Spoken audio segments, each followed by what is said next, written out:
So let me start by sharing a sentence that I never thought would have been said about me. I was told that I was a danger to 14 and 15-year-old girls. Not because of something I said, not because of something I did, not because of anything other than the fact that I believed in biblical marriage. I believed that marriage is a God institution. I believed that God's word is true. I believed in the nuclear family, God's way. And in a school that I worked in, where there were crosses in every classroom, where there were scriptures around the halls and the walls of the school, my views on biblical marriage made me dangerous. But it didn't start in the courtroom. It didn't start on the newspaper headlines. It actually started in prayer.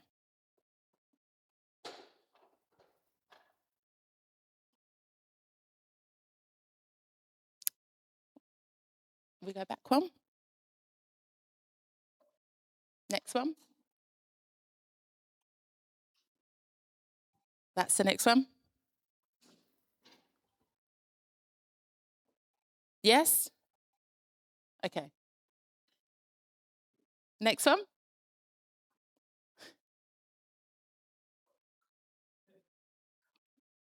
There we go.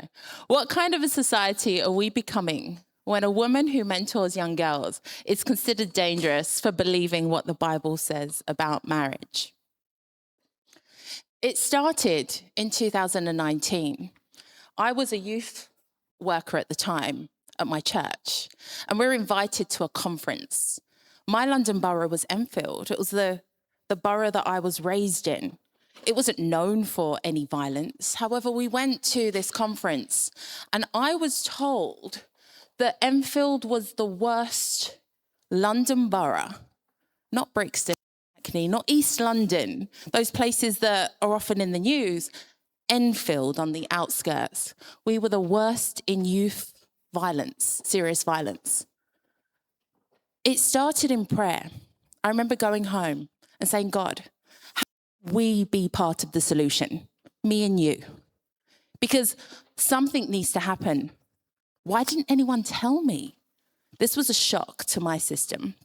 So I prayed, and God, in his wisdom, started opening up doors. What did that look like? It looked like at the meeting, I asked, how can I help? What can I do? And they said, we need mentors. We need people to spend time with these young people. So I said, okay, put my name down. 2 mornings a week, I volunteered, helping students that were behaviour problems to schools, that were near exclusion, that were known to gangs. So 2 weeks became 2 months. And after 2 months, they invited me to a more permanent position. And that position looked like going to over 10 schools in the borough, where I would work closely with the problem children. But the thing is, they weren't problem children. God doesn't see them as problem children. He sees them as children who needed to be seen, needed to be heard, needed attention that they weren't getting, so they were acting up or finding other resolves themselves. They needed guidance. They needed love. And I considered it a privilege to be there, to guide them and help them.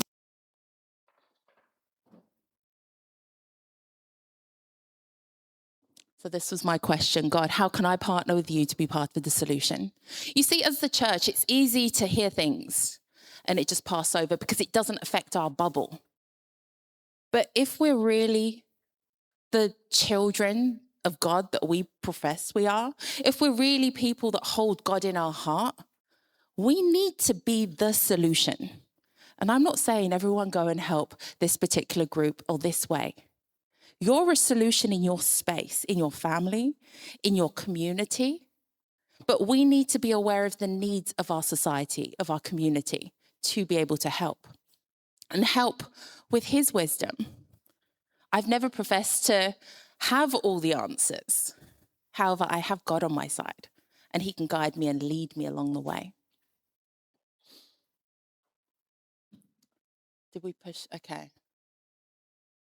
So, as I was doing that role in the school, in the multiple schools, one of the schools reached out to me and they said, "We need you at our school. We've seen the work you do with these girls." You see, I would do group work with girls and I'll talk to them about sex. I would talk to them about the spiritual implications of the culture that they lived in. I would talk to them about their behavior, their conduct, of what it means to be a woman, not feminism, what it means to be a woman created by God in God's image, how precious we are as beings, as vessels for his glory, that they weren't a mistake, that they're not being pushed aside as the problem group, that they are people that have great gifts that we need. So I would sit with them and they saw the work that I did. And this school in particular, the school that I ended up becoming a year 10 pastoral manager, my role was created actually by the head teacher because she really wanted me there. She said, "I need you. The girls need you. The school needs you." And I said, "Okay, give me the weekend. I'm going to pray." Because I needed to know that that was my assignment. And God said, "Go ahead." So I did. And I love the role. I love those girls dearly. You could see their little picture of, that's actually a dog. It's not a teddy. I would bring the dog in once a term. And the girls, you'd feel the atmosphere in the whole school shift. Because there was this cute little doggy and everyone wanted to hold it. Everyone wanted to touch it. And you'd see the joy and excitement on their faces. And I loved the role. I loved them. My job was to ensure that the girls were safe enough to get to class, which was everything. I would hear their intimate stories. I would counsel them. I would remind them how beautiful they are in spite of things happening to them, in spite of the challenges that they may be facing at schools, at home. I would have parents come in and say, "Oh, well, you've got so many students in your year group, you probably don't know my daughter." And I'd say, "What's your daughter's name?" And I remember one father in particular, he's like, yeah, you don't, she's too quiet, you don't know her. He gave me her name and I listed certain characteristics about her specifically. And he was like, "Wow, I'm so grateful that you're at this school watching over my daughter." And that meant everything to me. It meant everything that God's eyes were there to show me who needed the time, the attention. And there on the wall, the other picture, you can see pictures with the girls and the dog as well, but obviously I can't show those.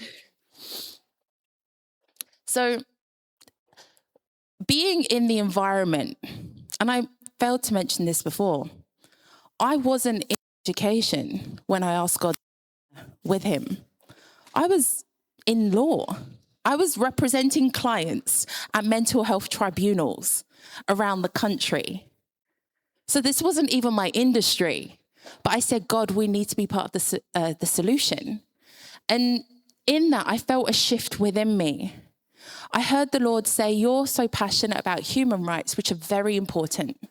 However, how about building these young people up from the ground?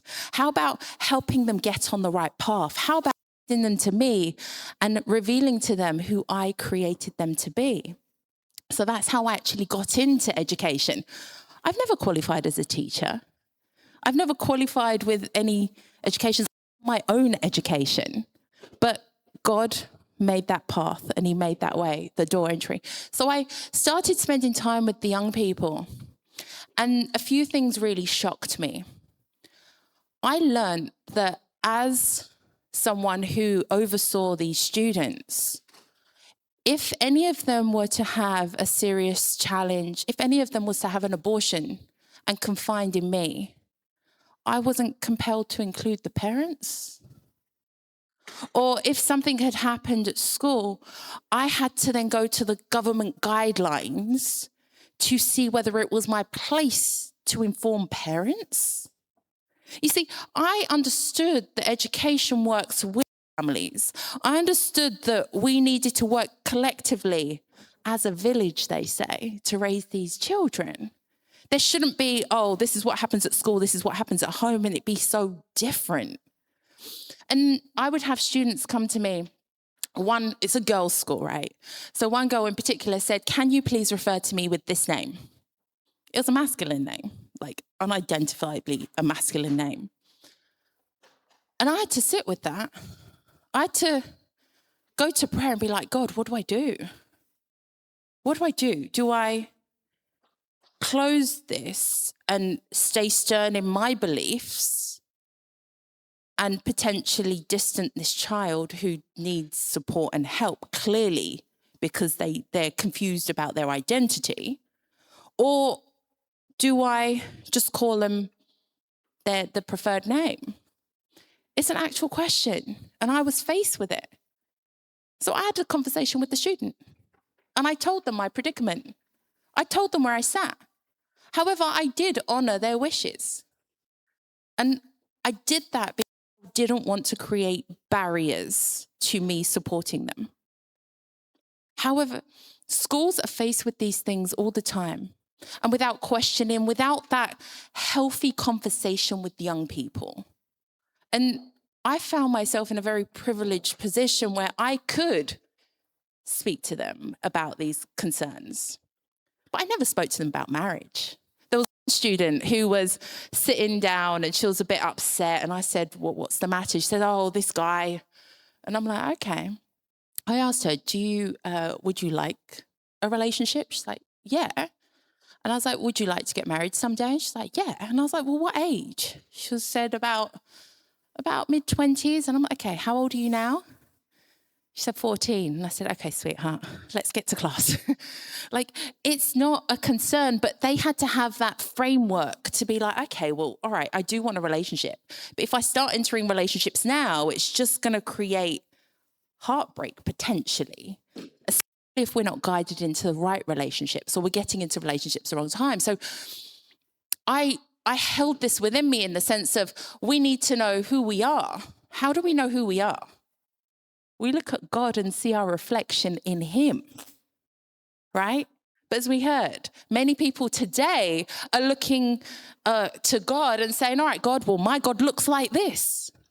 My God looks like my reflection.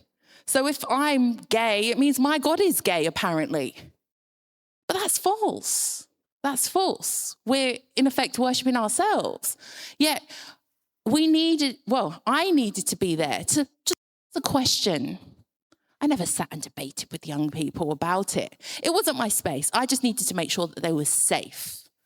However, I would ask questions. As a therapist, people come to me and they say, oh, well, you can help me with this problem. You've got the solutions, right? And I was like, I don't have solutions. I have questions. And I believe God loves questions. And I'm sure each and every one of you here today have questions. But in all fairness, he's the one that can guide you through them. And you're the expert in your life. So I was exposed to a lot of what was going on in the schools. And many students felt really disconnected from adults. They felt like adults didn't engage in conversation with them, were quite dismissive. They kind of saw that the culture around them was changing so much that parents were disconnected from them and what's really going on with them. You see, most parents don't understand social media. Most parents don't understand that the pressures of today's culture and peer pressure, like peer pressure's always been there, but it just looks different. And young people really need the time to see and understand the difference. I also saw that schools felt responsible, yet had their hands tied. Like I mentioned earlier, I couldn't go to parents and say, this is what's going on with your child. How can we work together? Let's have a plan that we're both working on to support this young person. I remember a student came to me and she had an experience and she'd been sexually assaulted. And that's a very serious allegation. And she's like, yeah, but don't, please don't tell my mum. I'm like, okay. Well, let's talk about this. Let's talk about what support you need first and foremost, because you're my student. You're the one that I have care for. I want to look after you. But eventually, through talking with her, we decided that we were going to tell her parents together. And I was going to help her with that. And then we facilitated that at the school. We had like a little family intervention session. But it was beautiful because now that there was this openness, that student could get the care she needed at home. So when she was at school, we could work at getting her more focused in her class. But there's this disconnect, and we all know most teachers wouldn't bother. Most teachers would say, oh, I haven't got time for that. That's beyond my pay grade. But if we really say we care, we need to follow through and help. And there was also a lot of deep confusion about identity. Confusion in our culture, like, am I male, female? Well, what makes me male, female? All this fluidity. And it's confusion. Like, I've read the good book. It doesn't say confuse children. It says God is not the author of confusion. Right? And in confusion, of course, questioning things is very normal. However, what are we doing to invite the conversation? What are we doing to hear the concerns and address the root of the concern with young people? So I was in my role, doing really well. I would have head of behavior come up to me and be like, what are you doing with your year group? Year 10s were the worst behaved, and now they're actually the best year group. What are you doing? I said, a lot of prayer. And I would have assemblies where I would literally be teaching the principles of wisdom, choices, how to confront bullying, our zero tolerance on bullying. And there was an anonymous complaint. I was called into the office of the assistant head teacher. Many people were a bit afraid of her, but I liked her because both of our fathers are shepherds. And she sat me down and said, your social media has come to our attention. And in all fairness, I wasn't surprised. I have a bit of a following, as you can see. It's all public. And I'm talking about God. I'm talking about healing people. I'm talking about God-centered ministry. I kind of thought it was aligned. So I wasn't concerned. The complaint was not about my work. It wasn't about my conduct. It was about my beliefs, my Christian beliefs. They saw a post that I posted, and I'll share more about the ministry after. But this post spoke about, what are you willing to do to be the wife that you say you want to be? And it was, again, posing a question. So you say you want to be a wife. Have you considered what that looks like? And I thought it was very relevant to the people I served online. And they said that the issue was around the word submission. You see, I think it's the next slide. Where are we? So Ephesians 5, many of you may know it. And it says, wives, submit to your husbands. Husbands, love your wives like Christ loved the church and gave his life for her. The irony, right? So men are to die for their wives, yet the issue is submission. I personally think men get the harder end of the deal, but God made it that way. But the irony around it, I understood it's because they just didn't understand the beauty in submission. They didn't understand the beauty in God's word. And I was a bit shocked. I was like, huh? And they labeled me, they said, if a man was to say what you said online, they'll be called misogynistic. And I'm like, well, I'm not a man. And two, it's the word of God.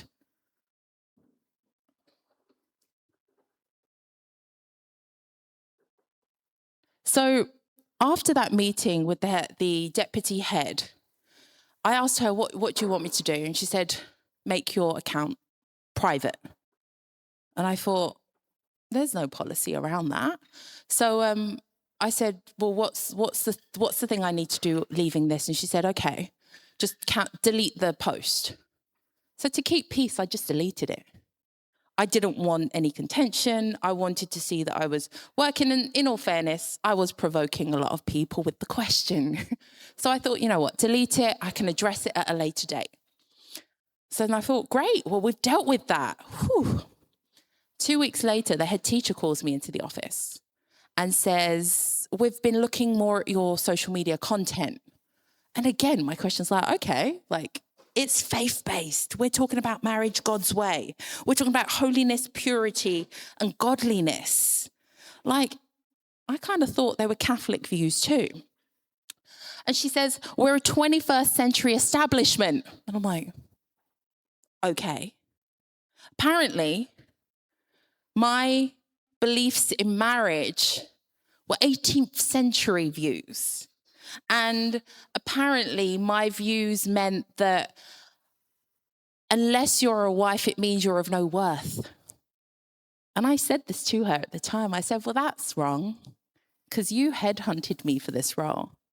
You know I carry myself with much worth and value, and you saw it. Yet I'm not married yet. So the irony in what she was saying. So I said, all right, what do you want me to do? Like, matter of fact, how are we resolving this? And she said, she pulled out the computer, and she typed in Google. She wrote my name, and she said, that's what I want to fix. When your name comes up, I don't want wife in the waiting to be in the headline. That's the name of the ministry. And I said, I will see what I can do. Obviously, Google algorithms are not in my control.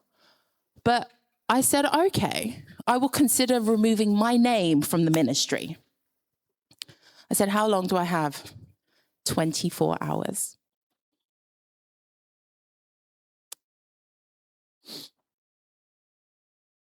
So the following day was my birthday. So I went to school, actually took this selfie on my birthday, my bright blazer. And I was invited to another meeting with the head teacher. And she said, well, it's still there. So your services are no longer needed in the school. So I said, thank you for the opportunity. I heard in my spirit, she doesn't want to hear what you have to say. So I didn't try.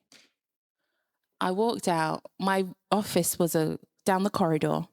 I walked into my office, put my office, or what belonged to me from my office, into 4 Tesco bags. And I had my painting that I painted while I was at secondary school myself, that I would encourage the students with. I had my Tesco bags, tucked the painting under my arm, and I left. I remember getting into my car and tears streaming down my face. I phoned my father, and he was outraged. He's like, no, they can't do that. That's illegal. I'm like, Dad, but they did it. And in my spirit, all I could hear was, all things work together for the good of those who love God and are called for his purpose. You see, I prayed. I knew that this was my assignment. And I knew that God had given me favor with the head teacher. Now he had hardened her heart. And I knew that good had to come of this. Yet my prayer was, God, how can I be part of the solution? You see, the solution is far bigger than the education system. The solution is family. The solution only comes from God. And in my spirit, I was devastated. I just went into my little cocoon. I actually booked myself a flight to Cyprus where my family live. I was like, I need to get out of here. I can't be around this environment. Standing for truth comes with a cost. It comes with a cost. Not deleting my social media accounts came at a cost. Not hiding the platform that God had given me came at a cost. And I remember saying, God, I can't fight this battle alone. I'm a qualified lawyer. I could take someone to tribunal, yet it wasn't my area. I didn't have the emotional capacity. I asked God, send me help, because they didn't come against me, they came against your word. And the irony in this also is wife in the waiting. I never wanted it. No single person desiring marriage wants a singles ministry. But me denying the ministry meant denying God. And that just wasn't an option.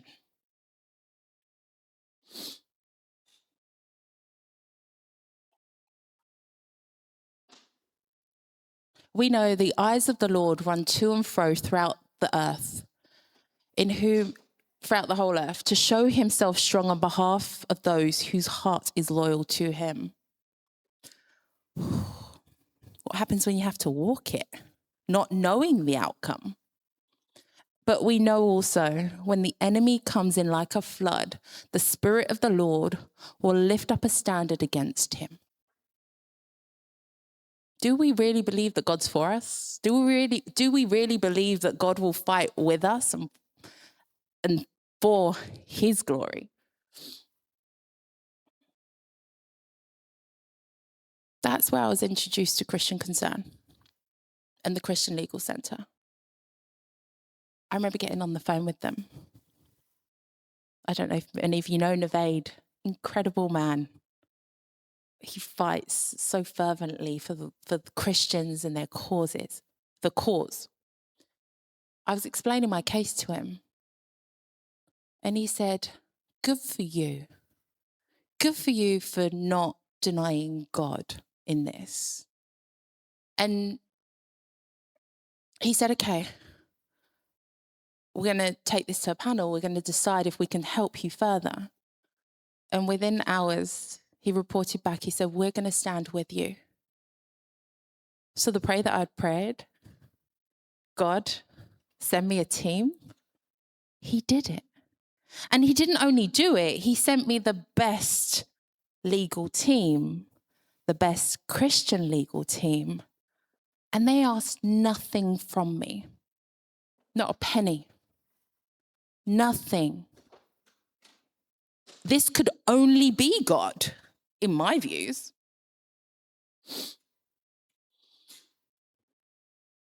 The real issue here, and why we're all gathered today, is our children, our next generations. Because their identity is important. They're needed. They are no mistake. God needs them. And we need to support their growth. We need to support them through life. They need to know their identity is in him, that truth is in him. And they need to know that they're loved beyond comprehension, that they have a purpose here on earth. And we need to steward it. We need to guide them and lead them to the one who knows why they were created.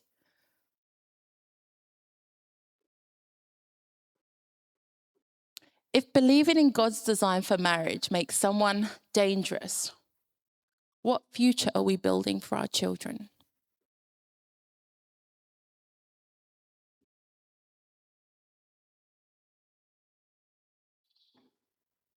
We are shaping the leaders of tomorrow.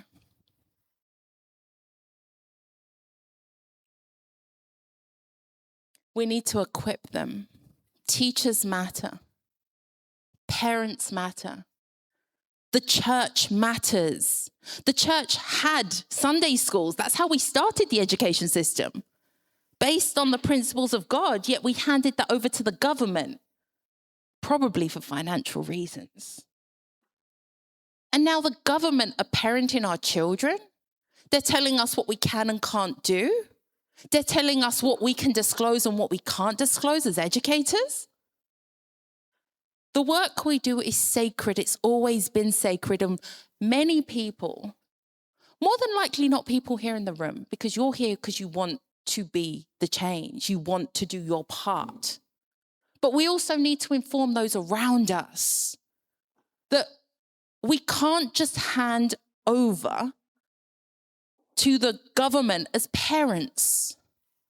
We see it with benefits also. Like, government literally wants to take over every part of the family. And unless we stand, they're going to do it.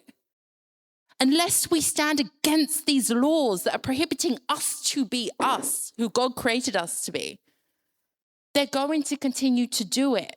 So like what was mentioned earlier, standing is winning. We may not see the result we want right now, but we still need to stand against these challenges. I'm going to ask something of you. If you can take out your phones, please.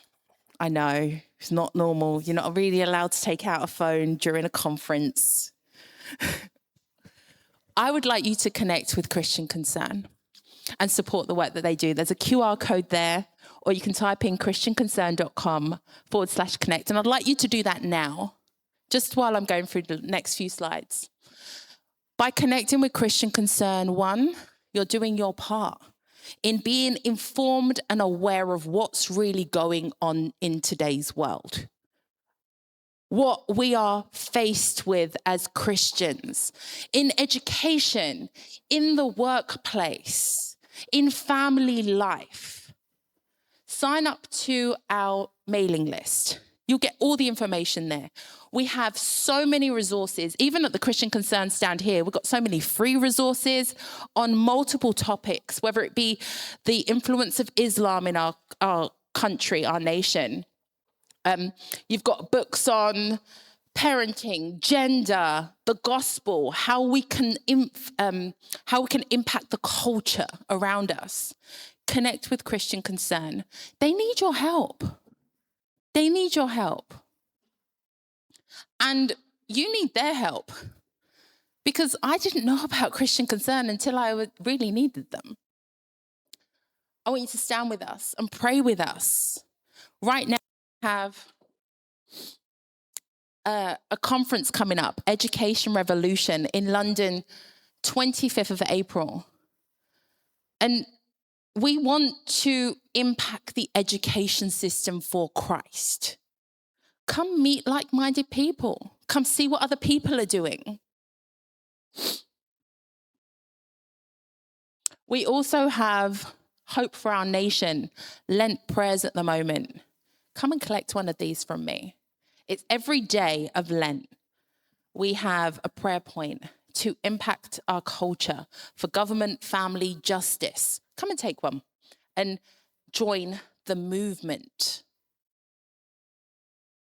We have our Awake Arise conferences coming up, our evening and day events. And again, this is for the church to arise. We need to be inspired for change. As you can see there, 10th of October, we're in Aberdeen. And because you've all subscribed to our newsletter, you will get the registration links through there. But we're going throughout the nation. And Christian Concern doesn't just stop at the United Kingdom. We're in Colombia, we're in Nepal, we're in South Africa.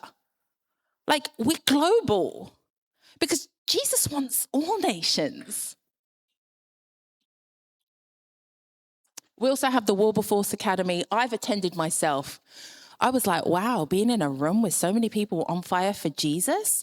And with the Wilberforce Academy, we're actually impacting the younger generation in how to influence the culture, not be influenced by it. And they have groups within the legal world, within technology, the arts, and we're inspiring each other, coming together to create solutions for our nation.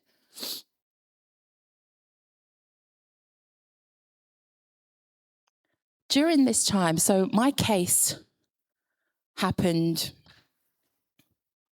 3 years ago, on my birthday, can't forget that. And during this quiet season, I was able to write a book, Wife in the Waiting, 31 Days to Healing the Heart, Holding the Hope. And this book isn't just a regular book. It wasn't the book that I wanted to write, let me put it that way. It's a devotional, people in the waiting. Yes, I talk about marriage being a promise because we need families. And I believe when the families are strong, rooted in God, our communities and our society is stronger and our nation stronger. So family is the solution. It starts with marriage, right? Not what culture says. Family starts with marriage. And we need to wait in purity, holiness, and godliness. And our most important relationship is one with him, so that we can know who we are and who we're created to be. But this book holds the tension of the weight. I've had married friends read it, and they've said, wow, this spoke to me. It spoke about, God, how long? Surrendering timelines, what to do when waiting. And it's quite an easy read. And then we've got prayers in there too, and journaling, which is where my therapy side comes out. Because we don't just want to read and be like, oh, that's nice. We want to apply it to our lives. I've had people say, it's like you're holding my hand through the weight, but then challenging me along it to grow too. My hope is that this book will help women become whole in places heartbreak tried to fracture. That we rebuild standards, strengthening the faith, and discover the waiting on God is not passive, it's transformational. And I have some copies there if anyone would like, or if you'd like to gift one to a friend who is in their waiting season. I pray it will bless them. So, many of you may have read, the judge decided that someone like me in the school was actually dangerous. That if a student in my year group or in the school was to see my social media pages, that they would feel devalued. So the case continues. The thing is, with Christian Concern, they don't take no, or they don't take these blocks. They continue on. Because we're going to stand till the end. So we're appealing that. But this was one of my favorite headlines from Celia Walden. I believe it was in the Times or Telegraph. I may be wrong. Telegraph, thank you. I liked her headline. Christianity has become the ultimate offense and now a sackable one. From a Catholic school. We need to stand. We need to do something. We need to be the change.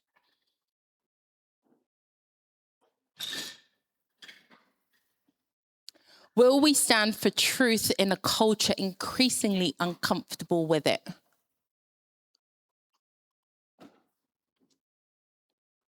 We get to choose. Do we just ignore it, act like it doesn't exist? Or do we go to God in prayer and say, God, how can I be a part of this solution? May we be a generation that actually stands. If believing in God's design for marriage makes someone dangerous, perhaps the real danger is a society that has forgotten the truth.